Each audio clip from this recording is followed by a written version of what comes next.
दोस्तों, स्वागत है आपका ई विद्यार्थी की वेबसाइट पे। तो चलिए शुरू करते हैं हमारे अध्याय एक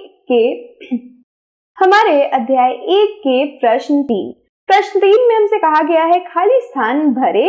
और सबसे पहला हमारे पास जो स्टेटमेंट है, जो वाक्य है, वो कहता है डैश का एक समूह जो विभिन्न प्रतिरूपों का निर्माण करता है उसे डैश कहते हैं।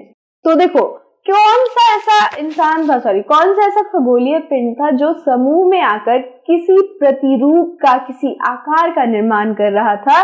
तो वो थे तारे। तारे क्या कर रहे थे? समूह बना रहे थे। तारे समूह बना रहे थे और ये जो समूह था हमारा, वो एक प्रतिरूप का आकार लेता था जिसे हम नक्षत्र मंडल के नाम से जानते थे। तो यहां लिख देंगे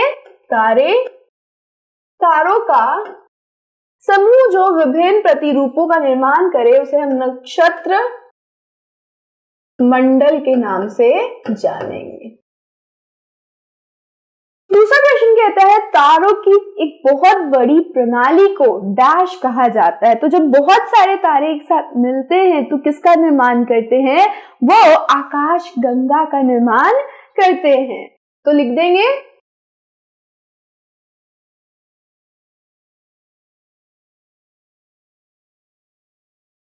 तीसरा कहता है हमारा वाक्य कि डैश पृथ्वी के सबसे करीब है। तो कौन सा ऐसा खगोलीय पिंड है जो पृथ्वी के सबसे करीब है? तो आपको याद होगा हमारे पास एक उपग्रह है जिसका नाम है चंद्रमा या चांद। तो वही हमारे पृथ्वी के सबसे करीब है। तो लिख देंगे चांद। और बढ़ते हैं हमारे चौथे वाक्य पे, जो कहता है कि डैश सूर्य से तीसरा सबसे नजदीक ग्रह है। हमने अभी हमारे टिक द करेक्ट में भी देखा था कि तीसरा जो ग्रह है नजदीक, वो उसका नाम क्या था? पृथ्वी। तो यहाँ पे उसको रिक्त स्थान में भर देते हैं पृथ्वी।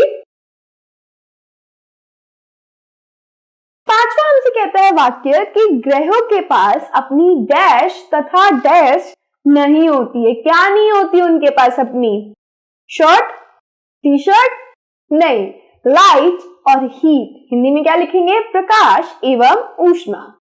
लिख देते हैं प्रकाश तथा ऊष्मा।